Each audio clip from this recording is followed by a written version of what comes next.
Kid, brought to you by the makers of Alka-Seltzer. Alka-Seltzer for headache. Alka-Seltzer for acid indigestion. Alka-Seltzer for cold discomfort. Yes, when these occasional ailments make you miserable, take Alka-Seltzer for really fast, really effective relief. And now, quiz kids, listen carefully. Here's the question that will open today's school session. What riddle has prevented a lot of visitors to Pittsburgh this year from going home? Yes, there's the number one brain teaser for the youngsters here in our classroom. And what do you folks at home think of it? Do you know the answer? Well, look, give it some thought while class is called to order and find out who is present today. And now, here they are, the Quiz Kids.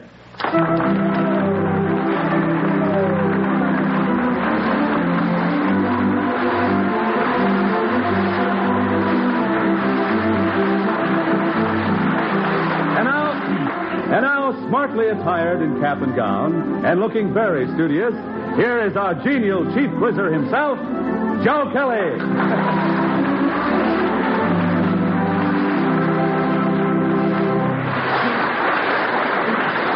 Thank you, Bob Murphy, and hello, everyone. As usual, there are 5 bright-eyed youngsters seated at their desks here in radio's famous classroom of the air this afternoon. I can tell by their expressions that they're eager to get started on today's schoolwork and ready to give it their very best. And that's exactly what I want you to do, children, for we have a distinguished guest observer from Washington, D.C. with us today. We'll hear from him a little later, but right now, let's get roll call out of the way and get today's unrehearsed competitive question session moving along. Lonnie? I'm Lonnie Lundy. I'm 12 years old and in the 7th grade at Lincoln School in Park Ridge, Illinois. Noreen? I'm Noreen Novick. I'm 14 years old and I'm in the 10th grade at U-High. Rochelle? I'm Rochelle Eveling. I'm 8 years old in the 4th grade at the Gal School, Chicago, Illinois. And we welcome a new member to class this afternoon, Jimmy. I'm Jimmy Wolf. I'm 13 years old in the 7th grade at Grant White School in Forest Park. And Joel. I'm Joel Kupperman. I'm 12 years old in the Departmental in the Volta School.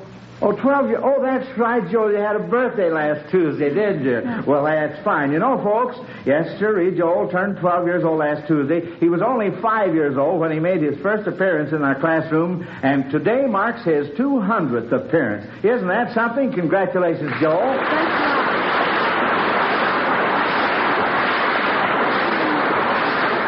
Well, have you children figured out that first teaser from Frank Kroll of Bethlehem, Pennsylvania? What riddle has prevented a lot of visitors to Pittsburgh this year from going home? We have 2 hands up. Joel was first. Well, it'd be Elmer Riddle, Pittsburgh's star pitcher, because a lot of visiting teams haven't scored many runs against his pitching. That's absolutely right, Joel. That's fine.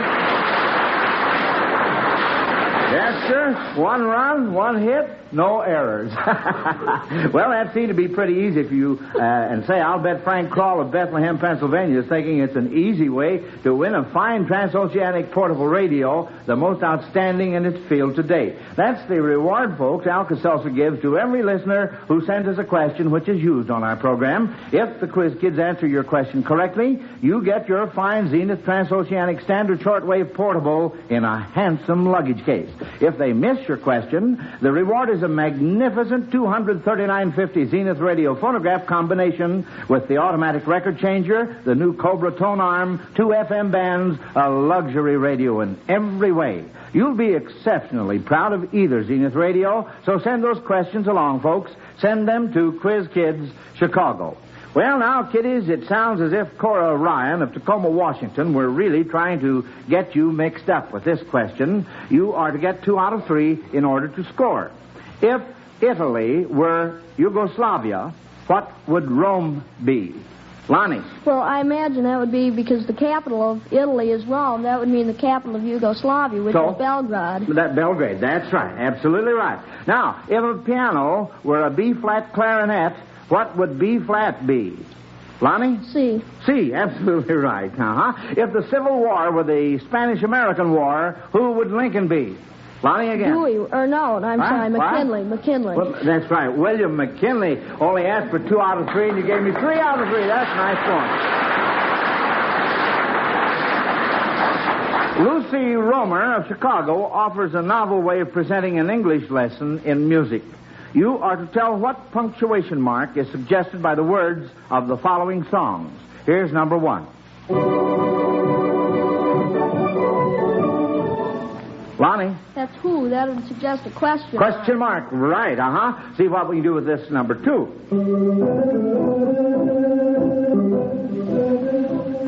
Lonnie again. That's Blues in the Night. Blues in the Night? So the lyrics at a certain point. Point? Well, now, wait a minute. Now, don't get too technical, Lonnie. All right, go ahead. Well, I'll ask the question. You answer it. Can I ask a question of you? All right. Is it in the title of the song? No, it isn't in the title. It's in the lyrics. Well, how does it start out there, Lonnie? That's my mama done told me. That would be quotation marks. Well, that's right. Yeah. My mama done told me. Yes, sir. All right, and here's number 3.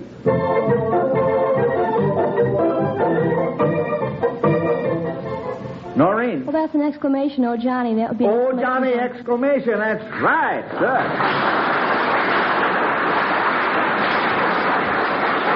Lillian Easter Pran of Brooklyn, New York, says she sympathizes with children when they get mad at inanimate objects. She thinks life would be simpler if objects could speak up and take the blame for a person's mistakes.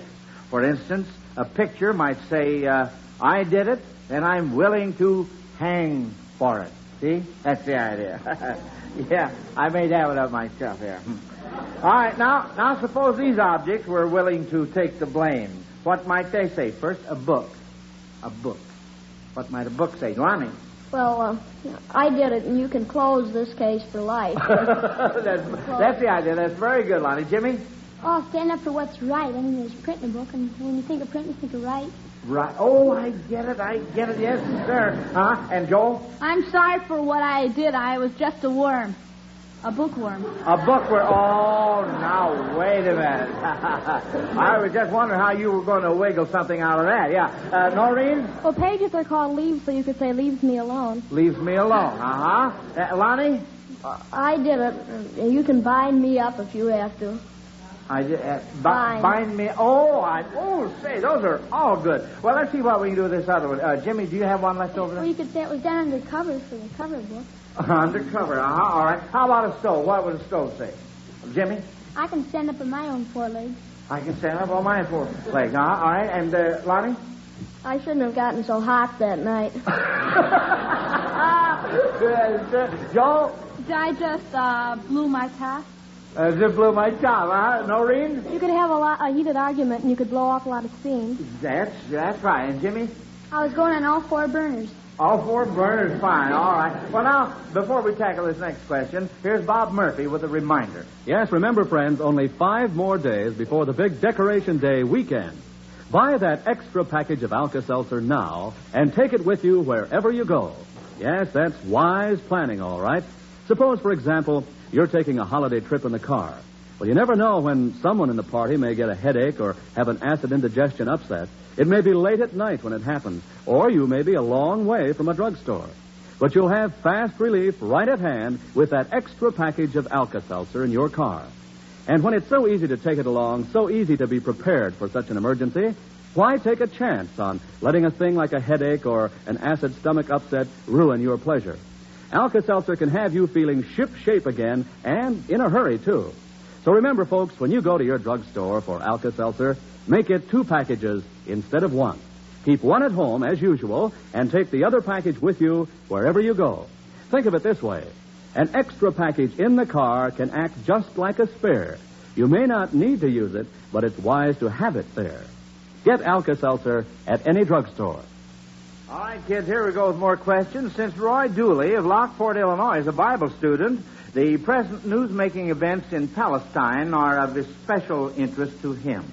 He read last week that the Egyptians had entered Gaza. He wonders if you quiz kids know how Gaza might have made newspaper headlines over 2,000 years ago. Joel? Well, 2,000 years ago, I think that was around 60 before, and I think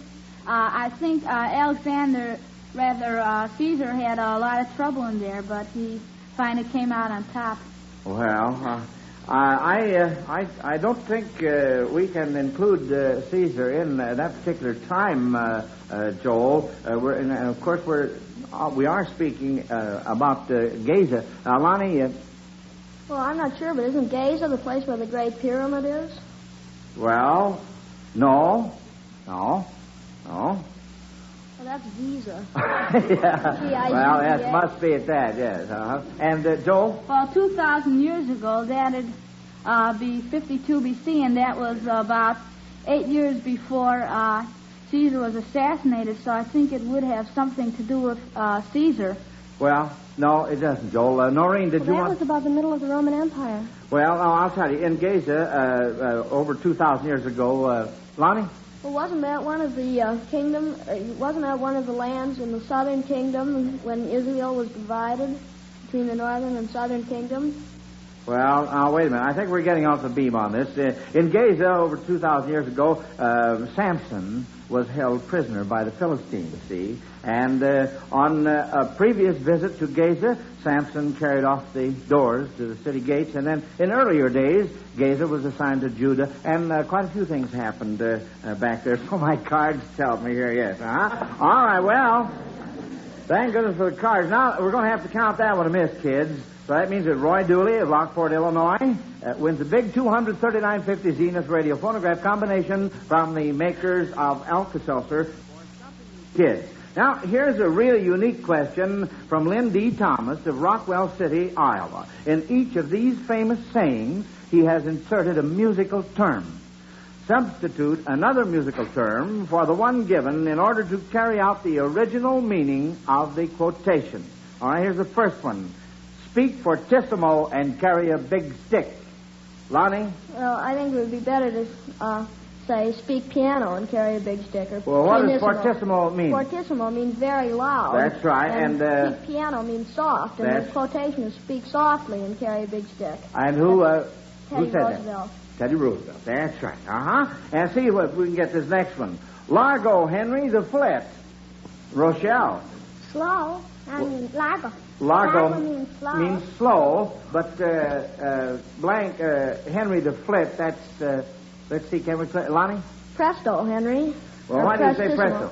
Oh, that'd be fast. Quick, that's right. Quick, Henry. Yeah, and it really is quick Henry the Flip. Uh-huh. Very good, kids. Now, next is a math problem about a subject that should interest you, quiz kids, because it's about school children.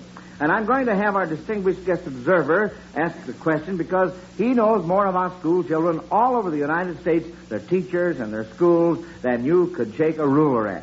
Our guest is none other than the head of the Federal Security Agency, which includes the Federal Office of Education in Washington, D.C., Mr. Oscar Ross Ewing.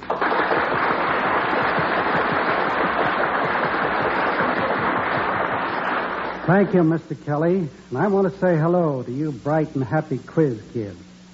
Since I'm concerned with the health and education of all the children in our country, I would like to ask you quiz kids to do some figuring about the boys and girls who don't get a chance at good schooling. Now, here's my question. There are 24.5 million children between 5 and 19 who are in school. But this is only 80% of the total who ought to be in school. If all the children who are left out are sent to school, and if there are 30 children to a teacher, how many more teachers would we need to take care of the additional children? Well, Joel, there's your end. The answer would be a 30th of a fourth of 24.5 million. A fourth of 24.5 billion is 6,125,000. Good. So it'll be 6,125,000 over 30, or 612,500 over 3, or to the nearest child, it'll be 204,167. Good, absolutely.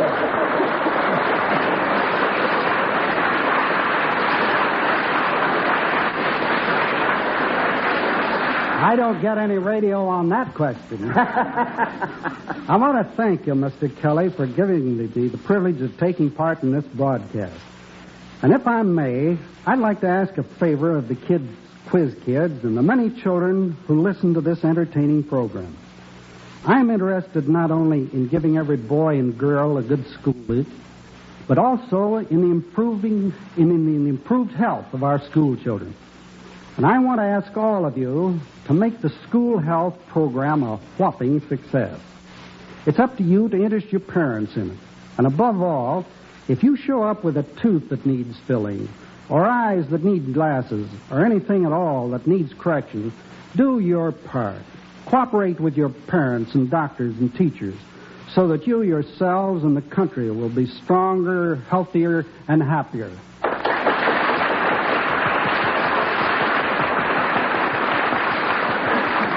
Thank you, Mr. Ewing. Well, here we go with more questions. Greta Currier of Milford, New Hampshire, says the causes of the following fights were not much more trivial than some of the minor misunderstandings that have started wars. She asks, for what were the lion and the unicorn fighting? Noreen? They were fighting for the crown, and that's also the cause of many wars. That's right, in both instances. Tell me this, why did Tweedledum wish to fight Tweedledee? Lonnie? Well, that was in Through the Looking Glass by Lewis Carroll, and wasn't... Wait a second. Well, why did Tweedledum... I forget, I haven't read the book. Rochelle? Well, Tweedledum had broke his new rattle, and he was very angry. You mean he had broken... his new rattle. Tweedledee's new... rattle. Rattle, that's right. And Tweedledee was the one that was very, very mad, Noreen? Well, may I add that Through the Looking Glass and Alice in Wonderland were written, they were satires on English history at that time. So, and Lewis Carroll was actually speaking about wars, but I'm not sure which ones they were. That's very, very good, Noreen. Thank you very, very much. All right, Mrs. G.L. Markham of Prairie du Chien, Wisconsin, has discovered that the first names of two of her friends are hidden in the names of famous rivers. Let's see if you can tell her what they are. First, if you take the name of a river in Russia and omit the first letter, you have a girl's name. What is it? Noreen? Olga, that's the Volga River. That's flows right. out of the Caspian Sea. That's right, Now take the name of a river bordering Oklahoma, omit the first letter, and you have a boy's name. What is it, Lonnie? Ed. The river is the Red River. The Red River, you omit the R, and you have Ed. That's the boy's name. And now then, here's Bob Murphy with a problem. A problem is right, Joe. It concerns two people, a car, a trip, and a headache. Now, to solve this problem, we must look into the future and join Jim and Molly on their way to a resort. Yes, it's the big Decoration Day weekend, and Jim and Molly should be feeling carefree and happy, for they've been planning this holiday treat for months. As a matter of fact, Jim is happy. You can tell by that big smile on his face. But look at Molly's irritated expression, and just listen to her. Jim, for heaven's sake, do we have to poke along like this? We'll never get there at this rate. Hey, just a minute ago you said I was driving too fast. Well, you were. I wouldn't have said so if you weren't. Look, honey, why don't you take the wheel for a while? No, I told you before I don't want to. Gosh, Molly, I thought we were going to have a swell time, but... Well, what is it? Don't you feel well, dear? No, and I wish we hadn't come. This is the most deserted road I've ever seen. We haven't gone through a town with a drugstore in it for hours. I have a headache, a miserable headache. Oh, well, I wish we'd just stayed home. Is that all? Well, look, honey, reach over in the back there and get the thermos bottle, and I'll stop the car and fix you some Alka-Seltzer. You mean you brought some Alka-Seltzer along? You bet I did. I bought 2 packages at the drugstore the other night, and that extra package is right here in the car. There's the solution to our problem, all right. And let it be advice for you, friends. When you go to your drugstore for Alka-Seltzer, get 2 packages instead of 1. Take that extra package of Alka-Seltzer with you next weekend. Then if a headache or acid indigestion threatens to spoil your fun, you're all set to get relief the fast, effective Alka-Seltzer way. Remember, an extra package is what you want to take along on that holiday jaunt. All you listeners who enjoy hearing little 8-year-old Rochelle Liebling play the piano on our program will enjoy this question from Esther Murphy of Pittsburgh, Pennsylvania. Now, you quiz kids are to listen carefully while our organist, Howard Peterson, plays parts of 3 classical numbers. You are to try to identify them, of course, but this won't be easy now because he is going to do his best to disguise them. To answer the question, you must discover what Uncle Howard has done to change the music and, if possible, sing the composition the way it should sound. And to make a little variety, I'll ask Rochelle to step to the piano. Instead of singing, she can play her answer. So, will you step over to the piano, Rochelle? That's fine. I've got a pillow on the piano bench, and your extension pedal is all attached. You all ready now? You all set over there? That's the time. All right, now, here's the first classical number. See if you kids can tell in what way Howard Peterson has changed it.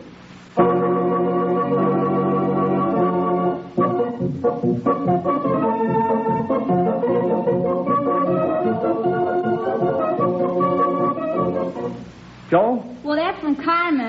but I don't, by Bizet, but I don't quite know the number. No, that's wrong. Noreen? I was going to say that, too. You were? Lonnie, you had your hand up. Oh, I thought it was the opening of some Beethoven symphony, but it's not. It is not? Well, let's have it again, just a little of it.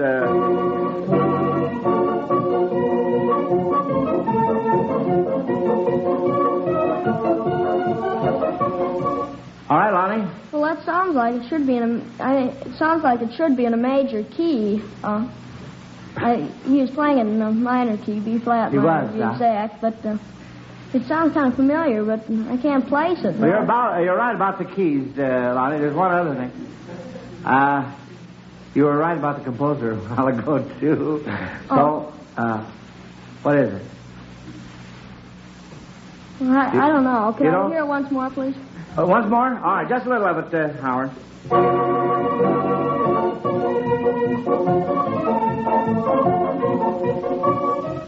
All right, Noreen? Well, could that possibly be Beethoven Symphony in B minor? No, couldn't possibly. Lonnie? Well, Beethoven wrote a symphony in B flat major, his fourth. That could be it. No, Howard play it like it should have been played in the first place. Look at the hands go up.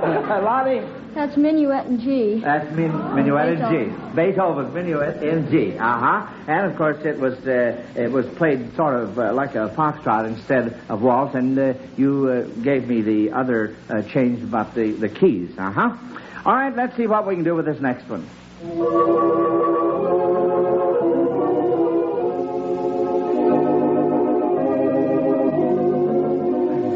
Rochelle? Could that be the Waltz in E minor?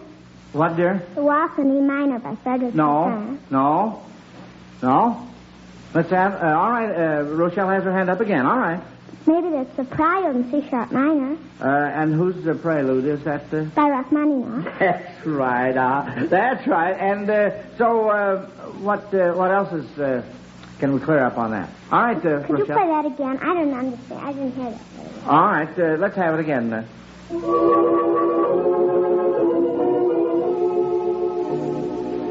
Lonnie? Well, that it's played in the wrong key, and it's in a waltz tempo. Yes. That part should go the way he was playing. Well, that's a run near the end of the middle section of it, and it'd go like this. And it was played in a different key. That's right. It's supposed to, that was what key was it played in? You know? C minor. C minor, that's right. And By the way, C sharp minor. by the way, Rochelle, can you play it, honey, like it should have been played in the first place? Can I play from the beginning? Well, all right.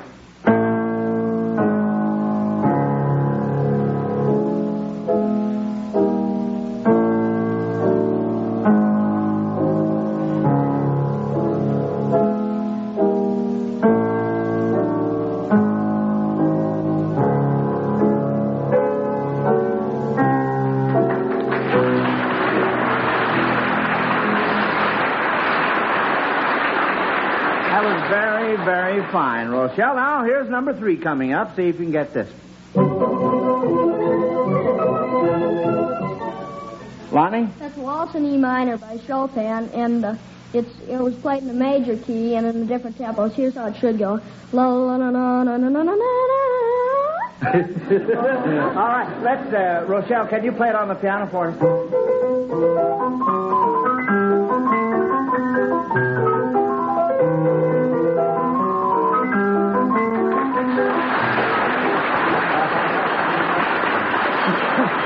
Well, thank you, Rochelle. I certainly agree with our listeners when they say you are a real accomplished little artist on the piano. Well, kids, we had a miss on that. Yeah, and that means that Esther Murphy of Pittsburgh, Pennsylvania, will receive one of the big Zenith 23950 Zenith radio phonograph combinations from the makers of Alka-Seltzer. Well, there's the old school bell, children, so class is over for today. Now, before we hear the judge's report on your schoolwork, I have a very important announcement to make.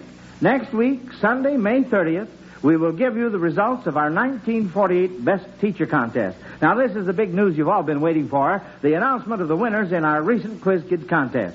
And inasmuch as the Office of Education comes under the jurisdiction of the Federal Security Agency, I'm going to ask our guest observer, Mr. Oscar Ewing, head of this important governmental office, to comment on the significance of this announcement. Mr. Ewing. Thank you, Mr. Kelly. I'm glad to have this opportunity to join with you in paying tribute to the teachers of America. The teachers in our schools are our first citizens, first in devotion to duty and self-sacrifice, and in their influence in the molding of our future citizens. Surely one of the most vital needs is to make the teaching profession attractive, not merely in financial rewards, but in dignity and honor.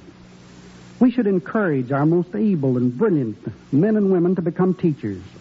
For my part, I think we should elevate teaching to one of the loftiest professions to which ambition can aspire. That is why I think the letters sent in to your Quiz Kids contest on the teacher who has helped me most are such a good idea. I hope every boy and girl in the country counts some wonderful teacher as a friend. You'll remember those teachers all your life. This contest has given you a chance to tell them and to tell the world how much their help and guidance really counts now and for your future. It has been a real pleasure to be here in class with you Quiz Kids today. And I want to congratulate you and your sponsor, the Miles Laboratories, on this fine program which contributes so much to the understanding of the importance of education in America. Thank you, Mr. Ewing. And now, Quiz Kids, here's a report on today's question session, and it will tell us who comes back to class next week. Of course, you children know that win or lose, you will each receive a $100 savings bond from the makers of Alka-Seltzer to help you with your future education. Well, let's see. The judges say that our entire class missed 2 questions this afternoon. Lonnie is first, Joel second, and Noreen third. That means you 3 will be back in class next Sunday, along with David Freifeller, age 12, and Sandra Vegas, age 9.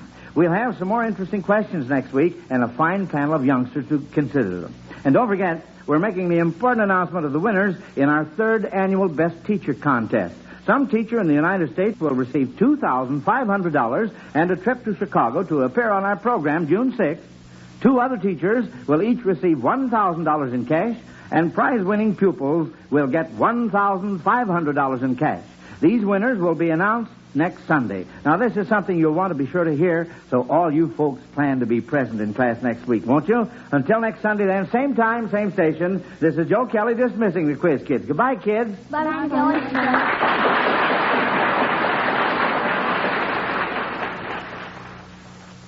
Mothers, are you having trouble getting your growing children to take their vitamins every day? Try giving them One-A-Day brand multiple vitamin capsules.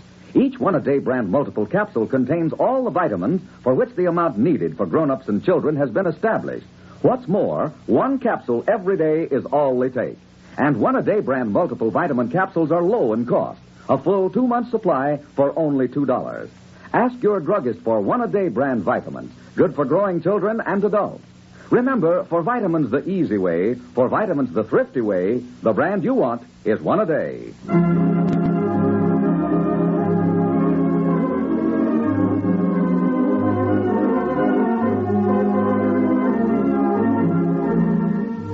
Listen to the Quiz Kids every week, and listen to Alka-Seltzer's News of the World every Monday through Friday on most of these NBC stations.